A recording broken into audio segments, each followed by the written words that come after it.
Saya sendiri sebelum jadi anggota dewan itu sudah 24 tahun menjadi pebisnis swasta. Wow. Saya konsultan IT. Saya dan sampai sekarang perusahaan saya masih jalan. Itu yang saya tekuni selama ini. Bisnis itu tidak ada yang tiba-tiba langsung melejit, tidak ada. Pasti ada prosesnya. Tetapi yakinlah bahwa proses tidak akan mengkhianati hasil. Ya, Itu dia. siapa yang berproses dan betul lagi ketika perencanaannya matang, yang dibutuhkan kedua kerja keras, yang ketiga istiqomah. Wajib ya. Wajib Disiplin itu. istiqomah itu wajib itu. Dalam bisnis tantangan pasti ada. Ya, tetapi tantangannya itu bukan untuk menghancurkan, tapi untuk kita menyiapkan lebih kuat lagi berikutnya. Kalau kita kena tantangan berhenti, maka impian hanya sebatas mimpi. Ya, Cuma ini sama dengan Koperasi Desa Merah Putih. Tantangan pasti besar di depan. jelas. Tapi Betul. peluangnya jelas terbuka. Jelas terbuka. Kalau ini bagi mereka yang sudah terbiasa berbisnis, peluang ini luar biasa. Nah,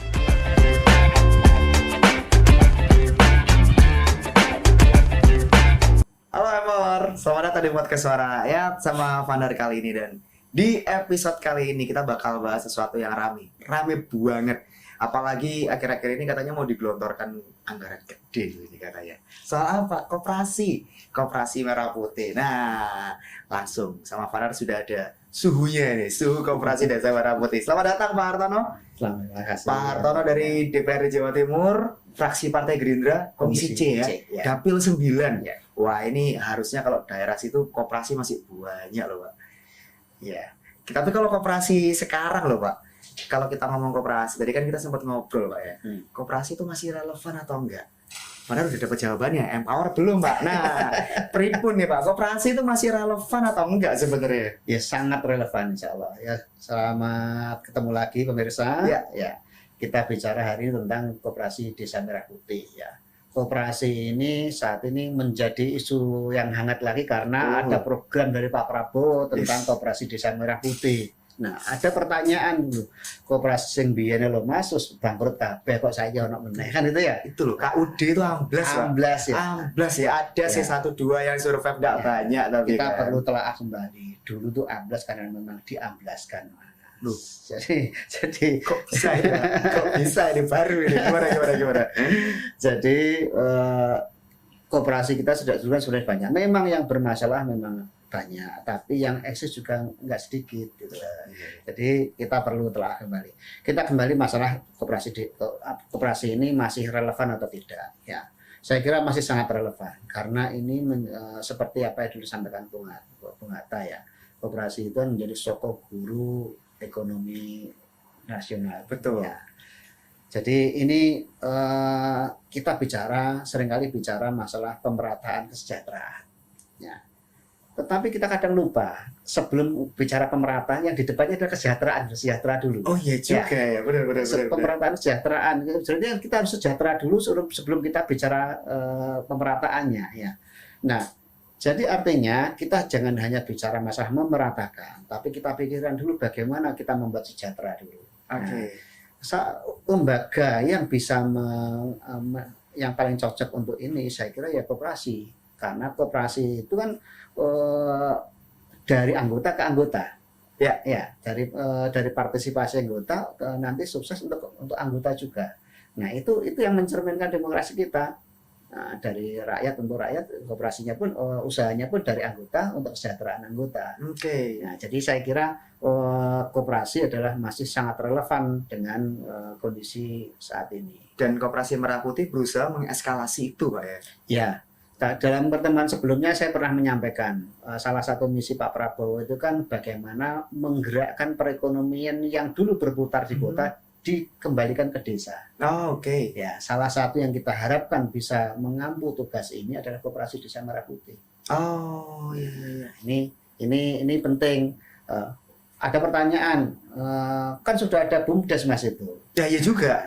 Iya juga kan kalau kita ngomong badan usaha di desa. Ya. BUMDes banyak loh Mas. Banyak dan banyak yang nggak berguna juga. Iya juga sih. Yang bangkrut juga nggak kurang-kurang. Ya, salah sih. Kadang BUMDes itu kalau dari pengamatan Vandar Mas ya itu, Pak, itu mereka bikin tapi mereka set model bisnisnya itu masih clueless gitu loh Pak. Iya. Bingung akhirnya. Nah ini koperasi gimana? Kalau ada koperasi begini, juga. ini masalah positioningnya. harusnya yang bisa mengatur ini kepala desa. Tapi juga tidak sedikit kepala desa yang masih bingung menempatkan dirinya antara koperasi dengan BUMDesnya. Kalau kita lihat jati dirinya sendiri ya, BUMDes itu adalah milik desa. Betul. Milik desa. Kewenangan oleh pengurusnya, tetapi kepala desa bisa mengarahkan. Ya. Tapi ini miliknya desa. Tapi kalau koperasi Desa Merah Putih itu milik anggota. Milik masyarakat. Milik masyarakat. Iya. Jadi perannya sebenarnya tidak bertumpang tindih ini. Ini bisa disinergikan. Kepala desa yang mestinya bisa mengatur ini. Peran sentral berarti ada di sana kan. Kepala desa. Jadi penting sekali mengatur peran antara di mana kepala desa, kemudian kepala BUMDes dan juga kepala koperasi Desa Merah Putih supaya optimal. Iya, ini bisa sinergi ini sebenarnya. Nah, untuk bisa ke sana itu kok kayaknya masih panjang loh Pak. Prosesnya panjang. Iya, prosesnya panjang. Apalagi kita lihatlah fakta yang real di lapangan nih Pak. Ya. Itu koperasi ya dibilang banyak yang stagnan itu kok masih sopan kayaknya ya. Mati suri sih Pak. Kalau stagnan itu kan mereka masih berbisnis, untung enggak, tapi rugi juga enggak. Ya. Ini kan mati suri. Terus tiba-tiba masuk koperasi Merah Putih. Nah ini kan platformnya harus dibenerin dulu nih Pak. Ya. Langkahnya apa nih Pak? Oke. Jadi salah satu permasalahan yang ada di desa, baik di BUMDes maupun di KDMP yang sekarang itu masalah manajemen yang lemah pertama itu. Oke. Nah, kemudian kenapa kok manajemennya lemah? Karena SDM-nya juga lemah. Ya, jadi karena itu yang harus kita benahi di sana dulu. Pelatihan berarti. Nah, tidak hanya sekedar pelatihan Mas ini. Pelatihan pasti ya, tetapi juga butuh pendampingan sepertinya. Jadi kalau dilatih kan terus pokoknya tak latih di sekolah mulai, nah itu nggak cukup segitu. Kalau pendampingan itu begini, ya kita latih, kemudian operasionalnya ada pendampingan. Karena itu dulu kan sempat ada kabar ya bahwa nanti operasi Desa Merah Putih katanya mau digelontorkan dana besar. Betul. Ya, tapi tidak seperti itu konsepnya. Digelontorkan dana besar iya kalau sudah punya rencana yang matang. Kalau tidak ada rencana tiba-tiba dikasih ya tidak mungkin. Amblas Pak. Ya. Saya waktu baca beritanya makanya mikir gak amblas pasti. Jadi nanti tetap mereka itu punya konsep bisnis apa. Kalau realistis maka akan dibiayai. Dan itu bukan gratis loh Mas. Dia harus mengembalikan itu. Itu bukan dana hibah. Bukan pinjaman. Oke. Saya kira awalnya dana hibah. Bukan. Nah, karena memang tujuannya tadi menggerakkan perputaran ekonomi di desa. Berarti kan ketika punya tujuan sebesar itu Pak Hartono ya, yang sudah dilakukan teman-teman DPRD Jawa Timur dulu deh untuk mempersiapkan platformnya ini apa Pak? Kita bicara ini dulu ya, yang sudah terjadi ya. Kita kemarin kan memang dilakukan percepatan luar biasa terbentuknya koperasi itu. Satu, yang belum ada diadakan segera. Kemudian yang sudah ada dan tidak berjalan diperbaiki. Bukan dibubarkan, terus bikin diperbaiki. Nomenklaturnya disesuaikan. Yang sudah ada dan berjalan hanya disesuaikan saja nomenklaturnya. Jadi kita tidak membubarkan yang ada, tapi yang sudah ada kita sesuaikan nomenklaturnya. Yang sudah ada tidak berjalan kita perbaiki. Yang belum ada kita buat. Nah itu yang pertama di situ.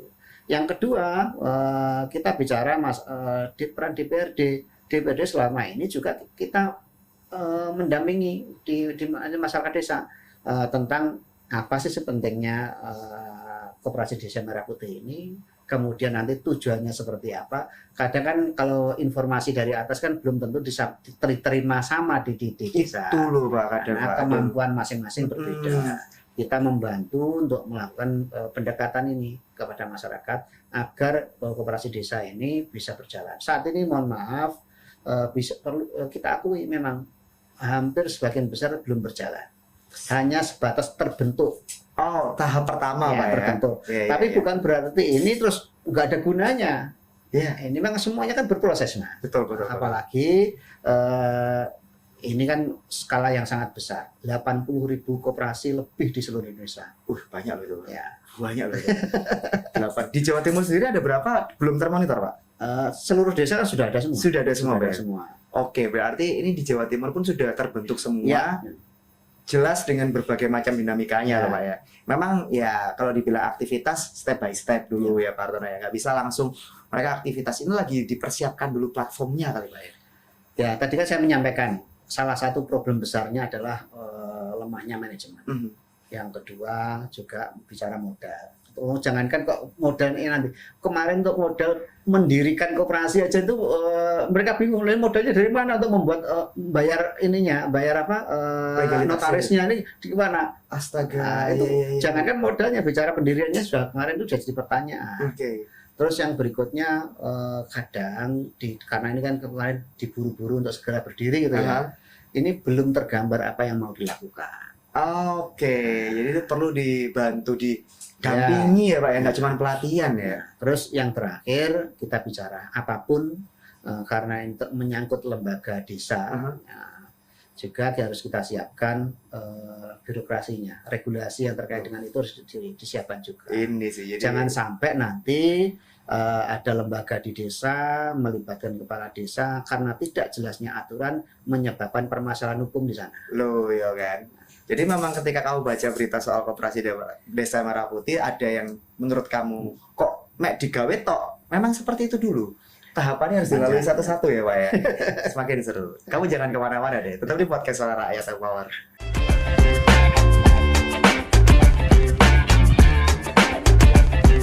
Kita lanjut ya Mawar, masih di podcast Suara Rakyat sama Vander dan Pak Hartono Pak. Ternyata kan memang tahapannya harus dilewati satu-satu Pak ya.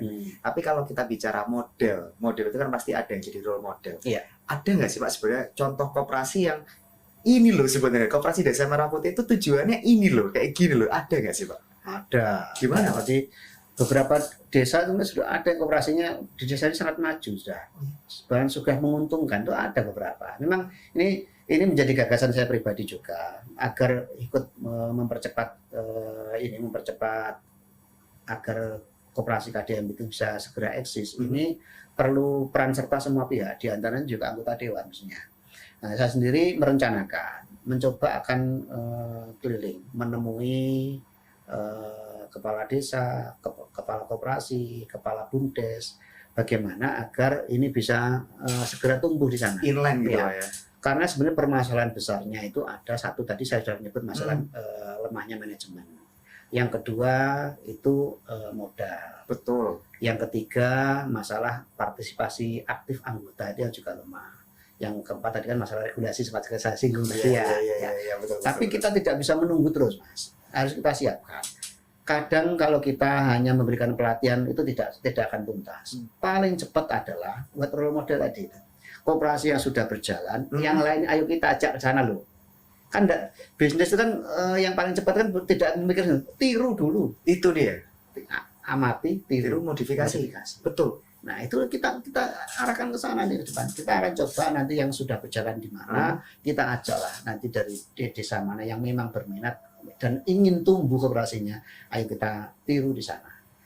Itu kita terapkan di desa masing-masing. Nah, apesnya tadi Pak, kalau udah kayak gitu kan ada amati, tiru, modifikasi Pak ya. Modifikasinya lupa Pak, ada orang gitu Pak. Jadi mereka lihat, oh itu bagus, ditiru. Akhirnya marketnya gesekan Pak. Tapi kan bisa, ini kan sebenarnya kan koperasi itu kan tujuan awalnya kan dari anggota ke anggota, bukan keluar dulu. Oh iya. Jadi kan ada masalah kan dia dari anggotanya di desa itu, meskipun sama dengan tempat lain kan ada masalah. Oh, inilah keunggulan sistem koperasi berarti. Tidak harus merusak yang lainnya. Ketika nanti itu kebutuhan untuk tujuan keanggotaan itu sudah selesai, kita mau blow up keluar memperbesar ini monggo. Kita bisa melakukan. Jadi tidak masalah sebenarnya. Karena memang tujuannya untuk anggotanya sendiri. Jadi nggak masalah. Misalkan mau ditiru sama gitu, nggak apa-apa ya. Wah ini jadi menarik. Cuman terus saya keinget cerita orang tua saya soal koperasi zaman dulu kan Pak. Biasanya itu dua Pak masalahnya. Yang pertama adalah manajemennya seadanya. Yang kedua adalah transparansi. Lah ini gimana ini Pak? Ya kalau kita memaksa orangnya untuk belajar masih lama, kemampuannya beda-beda. Karena itu solusinya adalah teknologi Mas. Kita manfaatkan teknologi. Kalau mereka suruh buat pembukuan yang rujit, tidak akan mampu kadang. Kalaupun mampu biayanya nggak cukup untuk cari pegawai yang seperti itu. Yang ya, pinter kayak gitu ya, nggak nggak banyak. ya. Bener. Karena kita arahkan mereka untuk menggunakan teknologi. Kan sudah banyak sistem untuk pendukung koperasi kan sudah banyak.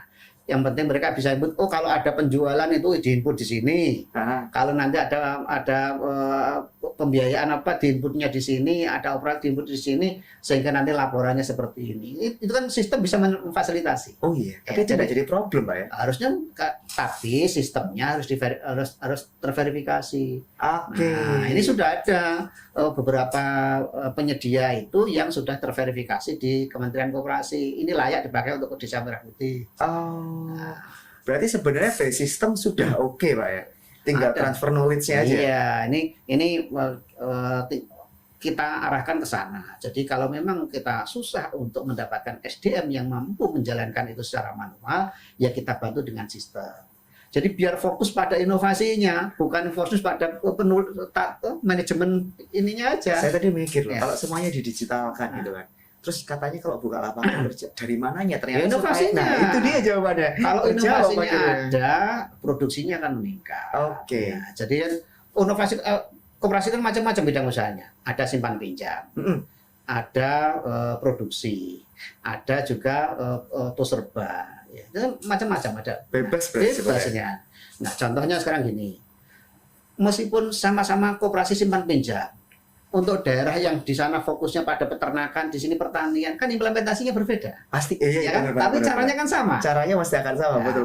Jadi kita meniru dari sana pun tidak masalah, tetapi implementasinya berbeda. Oke. Di sana mungkin kalau petani khusus yang berkaitan dengan petani melon, setiap 2 bulan panen dia. Dia bayarnya. Tetapi kalau di sini koperasi yang untuk padi per 4 bulan, ya enggak mungkin. Betul. Ini nanti bayarnya mungkin setiap panen. Di sini setiap 2 bulan, yang ini setiap 3 bulan sekali. Nah, ini kan akan berbeda-beda. Nah, ini modifikasi ini kalau kita mengandalkan perbankan lambat. Oh, jelas. Makanya koperasi itu hadir untuk masyarakat kecil yang tidak mampu mengakses di perbankan, dia bisa melakukan simpan pinjam di koperasi. Jauh lebih sederhana. Karena apa? Yang dibutuhkan bukan jaminan tanah atau aset, jaminannya adalah kepercayaan. Karena sebagai anggota, setidaknya mentok-mentoknya nanti inilah surat keterangan dari kepala desa lah ya, beres kan gitu ya. Beres itu karena memang dia di situ dia. Kalau kayak gitu PR-nya di mana Pak untuk supaya konsep ini bisa optimal? Saat ini deh PR-nya di mana? Tadi memahamkan bagaimana di mana peran kepala desa, peran kepala koperasi, peran BUMDesnya. Ini harus ditata, kalau nggak disinergikan. Ngapunten Pak ya, bukannya negatif thinking Pak, tapi kan memang Fandar ini kadang hobinya mikir negatif gitu kan Pak. Bisa jadi Pak, di satu desa lah, saya nggak usah sebut desanya, 3 orang ini ternyata masih keluarga, tambah ibu loh Pak. Ngapunten loh Pak, kan ada kemungkinan hal-hal seperti itu terjadi. Ya, selama sebenarnya dia teman, keluarga atau siapapun sebenarnya, selama semuanya mengacu pada tupoksinya masing-masing, secara bisnis tidak ada masalah. Secara bisnis aman ya. Tapi ya secara etika tidak pas. Ya. Nah ini saya kembali fokus pada masalah bagaimana agar optimal ya. KDMP ini bisa berjalan dan optimal. Satu, kita bicara tadi kan masalah penguatan manajemennya ya. Nggak bisa langsung secara orang diberi pelatihan ya, tetapi kita bantu dengan sistem ya. Yang kedua, penguatan inovasi ini juga perlu training. Kalau nggak bisa di training dibangkitkan inovasi sendiri ya ajak niru dulu lah. Studi tiru berarti ya. Kita studi banding desa yang sudah berjalan. Kemudian selain itu kita dorong untuk penguatan lokal, misalkan begini. Untuk daerah-daerah yang punya potensi, contoh, daerahnya ini menarik, potensi wisatanya yang menarik. Ini perlu dikembangkan ini. Bagaimana ini merencanakan, kadang kan ini mereka desanya menarik, tapi tidak terbersit keinginan untuk mengembangkan itu. Nah, ini perlu peran dari pemerintah. Bagaimana agar itu punya menjadi potensi di sana, membangkitkan potensi itu bagaimana? Dirangsang dulu ya kayak ini loh bos gitu ya. Betul. Dan itu salah satu yang menjadi agenda saya pribadi sebagai anggota dewan. Ketika kami turun di reses, ketika kita pendekatan itu, kita membangkitkan, menggali potensi itu. Oh iya iya iya. Misalkan Pak, kalau kita pengen pengen menjadikan ini menjadi desa wisata, caranya bagaimana? Salah satunya bisa menjadi usulan tadi aspirasi melalui anggota dewan, membangkitkan desa wisata itu bisa. Jadi namanya rintisan desa wisata. Oke, jadi kalau memang kita bicara untuk pendampingan atau ngawal masyarakat ini caranya banyak dan harus kreatif berarti Pak ya. Sampai panjenengan aja melani istilahnya godanya dari reses gitu kan. Ini loh gitu Pak ya. Nah, itu nanti kalau satu sudah jalan, yang lain bisa diarahkan ke situ. Jadi kan tadi role model tadi betul. Nah, so far respon masyarakat pripun Pak? Nah, sebenarnya bagus Pak. Oh ya? Bagus ya. Ya cuman kembali lagi, sing kober terus ngopeni gitu loh Pak. Itu loh Pak, itu kan masalah harapan kita itu pemerintah kabupaten lebih responsif lah dan lebih proaktif bekerja untuk ini. Kalau dikasih insentif masuk akal nggak Pak? Yang mau dapat insentif apapun wujud insentifnya. Insentif ke siapa dulu ini? Ke mereka yang mau terlibat, mereka yang mau. Nah, kemungkinan saya dengar kemungkinan ke depan ada pendamping koperasi dari kementerian. Oh iya. Harapan kita adanya ini ke depan. Kalau memang betul ya, kalau memang betul ada itu bisa betul-betul didapatkan orang-orang yang memang punya kemampuan untuk menggerakkan ekonomi di desa itu. Biar nggak sia-sia ya Pak ya. Kemudian penguatan modal. Seberapapun ide yang baik, kalau tidak ada dananya ya nggak jalan Mas. Itu dulu Karena ya. itu pemerintah sudah menjanjikan loh. Koperasi yang memang punya perencanaan yang baik dan masuk akal, maka akan digelontorkan dana di sana. Oke. Yang digemburkan selama ini keliru loh Mas ya. Tidak ini tiba-tiba gerojoknya untuk apa terserah nggak begitu. Iya kan? Yang punya rencana bisnis baik, punya potensi yang baik akan dikasih pinjaman. Oke. Dan ini pinjaman bukan pemberian. Nah ya clear loh Pak. Pinjaman bukan dana hibah. Beda. Jadi harus dikembalikan dan otomatis berarti bisnis modelnya harus jalan. Ya. Target sendiri sebenarnya visi kalau kita bicara Jawa Timur Pak ya.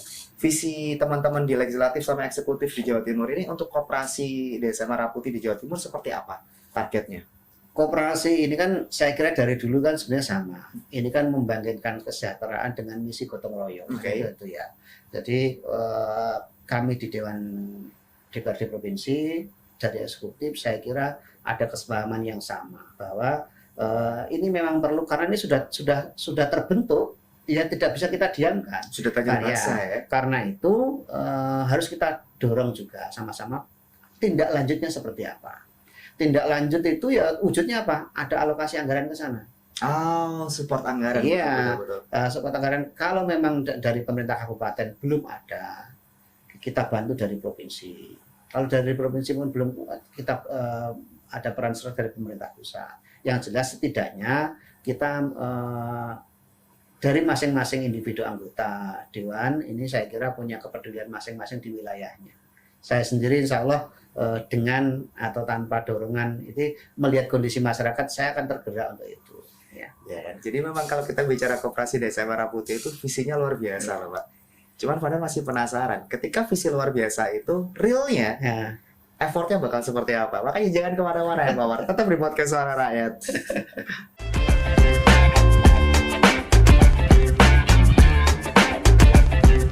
Kita lanjut ya Pak War, masih di podcast Suara Rakyat sama Father dan Pak Hartono Pak. Tadi kan punya visi bagus tuh Pak ketika kita bicara koperasi Desa Merah Putih ya kan. Tapi strategi yang sudah dijalankan di DPRD Jatim dan Pemprov Jatim lah, sinergi kan ini, kolektif kolegial kan. Itu sudah sampai mana memangnya Pak untuk supaya ini bisa optimal? Ya kalau kita bentuk sinerginya langsung kan memang ya dalam antara eksekutif dan legislatif ya kita melalui aspirasi yang kita masukkan di penyusunan APBD itu di sana sebenarnya. Tapi secara lebih besarnya lagi legislatif itu kan yang selalu turun di masyarakat. Kita yang berbaur langsung dengan masyarakat. Permasalahan-permasalahan yang ada di desa, termasuk dalam hal koperasi Desa Merah Putih itu, saya kira anggota dewan lebih dulu mendengarnya daripada teman-teman eksekutif. Karena disambati terus loh. Iya. Ada apa-apa sambatin anggota dewan. Betul. Karena itu sebenarnya kita berharap teman-teman eksekutif ini lebih serius mendengarkan apa yang kita suarakan. Oke. Karena ini bukan suara pribadi, tapi ini suara masyarakat yang kita teruskan. Ya. kembali pada urusan Koperasi Desa Merah Putih. Koperasi Desa Merah Putih ini tidak hanya lembaga perekonomian, tapi wujud gerakan ini, gerakan kemasyarakatan kan sebenarnya. Gerakan sosial kemasyarakatan. Tadi kan karena prinsip dasarnya koperasi itu dari anggota kembali kepada anggota. Kalau koperasinya maju maka masyarakat anggotanya sejahtera. Iya. Kesejahteraan masyarakat anggota kan mempengaruhi kesejahteraan masyarakat. Kalau masyarakatnya sejahtera berarti keberhasilan pemerintah juga kan. Iya. Berarti kalau ketika di Jawa Timur ya Pak ya, Koperasi Desa Merah Putihnya bisa luar biasa. Ini bisa jadi solusi defisit PAD kan BUMD berat ya. Selama ini PAD itu menjadi kita bulan-bulanan APBD-nya selalu kurang karena apa? Kebutuhannya besar. Tapi kalau masyarakatnya sejahtera, ada kebutuhan-kebutuhan seperti itu, mereka gotong royong sendiri, Mas. Selesai kan dulu kan begitu ya, masyarakat di zaman dulu itu kan kalau ada jalan rusak mereka gotong royong perbaiki sendiri. Sekarang dikit-dikit proposal kan gitu. Jalan rusak protes. Iya, makanya kalau masyarakatnya sejahtera, saya yakin tidak akan nunggu anggaran pemerintah, mereka akan perbaiki sendiri jalan-jalan di kampung itu. Berarti memang harapannya ada di situ. Iya. Ketika kita bicara koperasinya tapi jualan bukan jasa Pak ya, tapi barang gitu, kayak Tosarba. Gimana caranya mereka bisa bersaing dengan pasar global? Gak usah pasar global ya Pak, korporasi besar dulu deh. Berat ya, Pak. Jadi begini, ini yang harus ada peran pemerintah di sini. Mereka harus mengatur, jangan sampai koperasi ini dibenturkan langsung dengan industri. Nah, iya kan? Justru ini perlu disinergikan. Misalkan begini, kalau di sana ada di wilayah pertanian, maka jangan boleh tiba-tiba industri masuk ke sana jual sendiri. Harus misalkan ada koperasi yang jual alat saprodi, sarana dan sarana produksi sana ya, bisa jualan pupuk, jualan obat-obatan, itu melalui koperasi. Nah, juga ini tidak boleh mematikan ekonomi masyarakat yang sudah ada di sana. Misalkan sudah ada toko kelontong, ya jangan sampai koperasi benturan dengan toko yang sudah ada milik masyarakat. Ya, ini pengaturan ini kan masalah, ini kan kearifan lokal aja penataan. Iya sih, benar. Ya, tetapi bukan berarti ini menjadi penghalang, Mas. Saya kira butuh ini aja, butuh pendampingan agar koperasi ini bisa lebih jalan lagi. Berarti itu butuh effort yang luar biasa Pak, karena kebanyakan Pak ya, nggak usah kita bicara koperasinya dulu, BUMDes aja. Di banyak wilayah itu yang Vandar tahu BUMDes itu ngikut Pak, ngikut. Jadi ketika ada bisnisnya warga desa gitu ya, loh kok Pak Iku sukses, katakanlah buka jadi agen LPG, BUMDesnya ikut bikin buka agen LPG. Nah ini kalau Kopdes Merah Putihnya agen LPG juga, ya remuk loh Pak. BUMDesnya akan mati malah. Oh ya? Kok malah BUMDesnya yang mati Pak? Karena kalau BUMDes itu dia berhasil, keuntungannya masuk desa. Iya betul.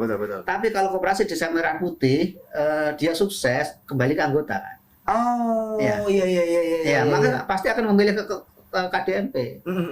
Tapi ini biar tidak benturan antara BUMDes dengan koperasi, ini harus disinergikan.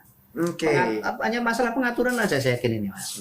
Masalah pengaturan itu kalau kita ngobrol gini kayak gampang Pak. Begitu direalisasikan jebret tukaran loh Pak biasanya Pak. Nah ini peran pemerintah di mana kalau kayak gini? Jadi yang pertama yang kita butuhkan peran kepala desa dulu sebagai bapaknya di sana. Ya. Dan ini memang perlu kita sering-sering lakukan koordinasi, Mas. Ya, dari pemerintah kabupaten juga, termasuk kami yang anggota dewan ini. Kalau ada kondisi seperti itu ya ayolah didudukkan dulu mereka. Karena koperasi ini akan menjadi eksis, menjadi menghasilkan kalau pengelolaannya profesional dalam manajemen.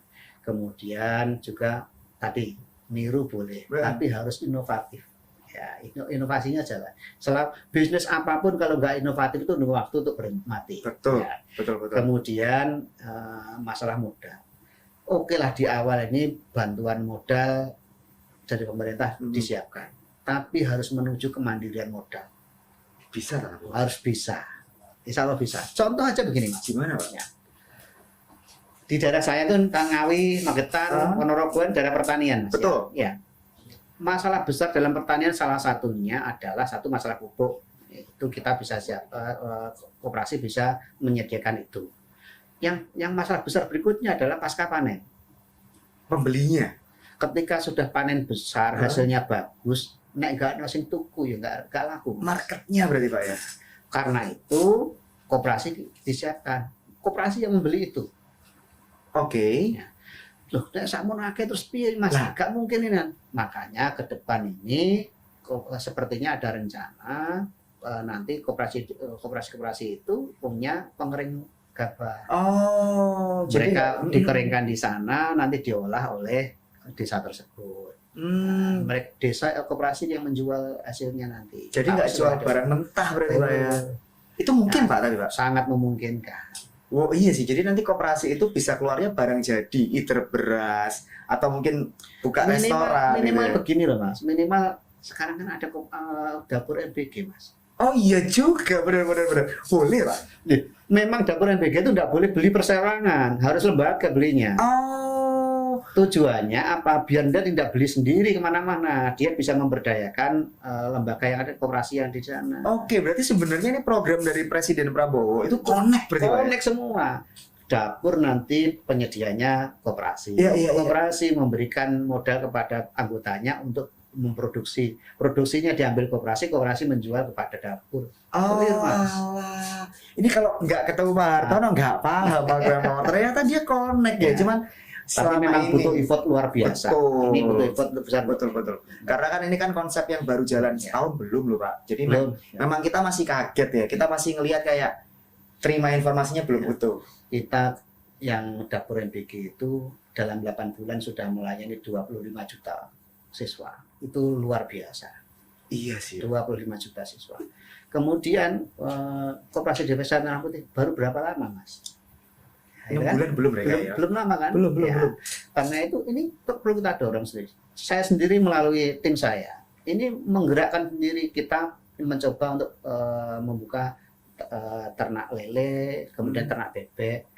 Meskipun mungkin ekonomi kecil, ini masih pribadi Mas, belum menggunakan programnya pemerintah. Ini masih pribadi di tim saya. Trial ya? Kita trial dulu di sana. Harapan kita nanti ketika ini sudah bisa menghasilkan, ini bisa masuk, ada permodalan ke sana, ini bisa mensuplai kebutuhan dapur-dapur MBG, ekonomi berputar di sana, Mas.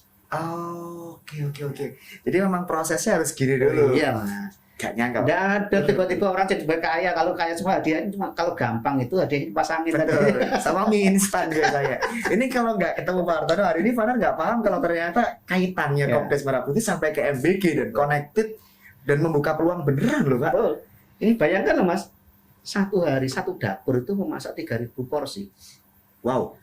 Kalau dia memasak telur aja seminggu misalnya 2 kali, berarti dalam seminggu butuh telur 6.000. Berapa peternakan? Berapa ayam yang menghasilkan seminggu? Iya juga. Ini harus butuh beberapa koperasi untuk support itu. Kalau mengandalkan dari peternakan desa lain di sana nanti juga butuh juga. Betul juga ya. Jadi sebenarnya itu ya peluang Kopdes Merah Putih. Berarti kalau kita bicara visi nih Pak Hartono ya, sabar, serius, jalani. Nah, sabar, serius, jalani. Itu buat empower yang masih penasaran ya, masih nggak percaya. Koperasi Desa Merah Putih ini iso cuan ta ya, masih relevan ta gitu ya. Sangat yakin saya. Sabar, serius, jalani. Lah, monggo itu Pak. Terakhir dielaborasi Pak. Sabar, serius, jalani ini biar jadi falsafah hidupnya empower yang masih maju mundur soal koperasi loh Pak. Monggo Pak. Saya sendiri sebelum jadi anggota dewan itu sudah 24 tahun menjadi pebisnis swasta. Wow. Saya konsultan IT. Saya sampai sekarang perusahaan saya masih jalan. Itu yang saya tekuni selama ini. Bisnis itu tidak ada yang tiba-tiba langsung melejit, tidak ada. Pasti ada prosesnya. Tetapi yakinlah bahwa proses tidak akan mengkhianati hasil. Ya, itu dia. Siapa yang berproses dan betul lagi ketika perencanaannya matang, yang dibutuhkan kedua kerja keras, yang ketiga istiqomah. Wajib ya. Wajib itu. Disiplin istiqomah itu wajib. Dalam bisnis tantangan pasti ada. Nah, tetapi tantangan itu bukan untuk menghancurkan, tapi untuk kita menyiapkan lebih kuat lagi berikutnya. Kalau kita kena tantangan berhenti, maka impian hanya sebatas mimpi. Ya, ini sama dengan Koperasi Desa Merah Putih. Tantangan pasti besar di depan. Jelas. Tapi peluangnya jelas terbuka. Jelas terbuka. Kalau ini bagi mereka yang sudah terbiasa berbisnis, peluang ini luar biasa. Nah, ya kan ya. Jadi Koperasi Desa Merah Putih itu se-powerful itu sebenarnya.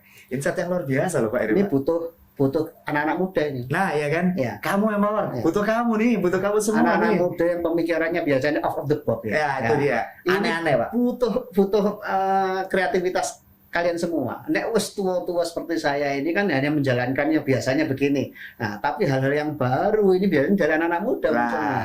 Ya. biasanya memang seperti itu, Pak. Misalkan ya ada empower yang dari Dapil Panjenengan, Pak, Ya. Jatim 9. Itu kan Ngawi, Trenggalek, Magetan, Ponorogo, Ponorogo, Pacitan. Pacitan. Ya. Pengen kontak Panjenengan, Pak. IG-nya nopo, toh, Pak? Silakan. Saya di IG ada Hartono_Eskom. Nah, Di Facebook juga sama Hartono Eskom. Di TikTok juga sama Loh. Hartono Eskom. gampang lu kolek-kolek Ya. ada empower. Kamu bisa Atau langsung di Pak. sini di website itu ada boluhartono.id. Lu Ya. luar biasa Komplit sampai sudah ya. punya website lo juara lo ini kan. Kamu kalau misalkan ada ide Ya. atau apa dan kebetulan dari dapilnya Pak Hartono Ya. bisa langsung kontak. Karena Pak Hartono ini anggota DPRD Jawa Timur dari Dapil Jatim 9. Magetan, Ngawi, Ngawi, Ponorogo, Ponorogo, Pacitan, Pacitan, Trenggalek. Trenggalek lu wakil 5 kabupaten. Oh, banyak banget loh ya kan. Beliau dari fraksi Partai Gerindra Pak ya. Kamu bisa langsung kontak beliau ya, Mbak. Kamu ada ide karena beliau siap memfasilitasi Ya, begitu kan. siap, monggo kayak punya ide gagasan kita diskusikan. Barangkali Nah, itu ya kan. bisa direalisasikan. Kita kan bisa diskusi. Nah, ya itu dia. Pengalaman masa lalu kalau ada yang tidak baik jangan sampai terulang. Jatuh tidak perlu jatuh untuk merasakan sakit ya. Betul. Apalagi ini ada program bagus Koperasi Desa Merah Putih yang ternyata setelah kita ngobrol, Vanar ngobrol sama Pak Hartono, Vanar paham. Oh, ini panjang loh kaitannya dan ini berguna banget. Sangat potensi. Nah, itu dia. Kamu harus share deh episode ini seluas-luasnya nih yang Mawar karena ini insight-nya lumayan penting. Kamu akhirnya jadi tahu kalau oh ini loh program pemerintah itu nggak dibikin asal-asalan, semuanya connected. Cuman selama ini saya salah paham, Pak. Ya. Terima kasih banyak Pak Hartono, insight-nya luar biasa. Kamu jangan lupa like sama subscribe Empower karena podcast Suara Rakyat pasti banyak insight penting buat kamu. Terima kasih banyak sekali lagi Pak Hartono. Terima kasih, sampai ketemu lagi. Iya, Vanar pamit, Empower. Pak Hartono juga pamit. Have a good day. Bye-bye.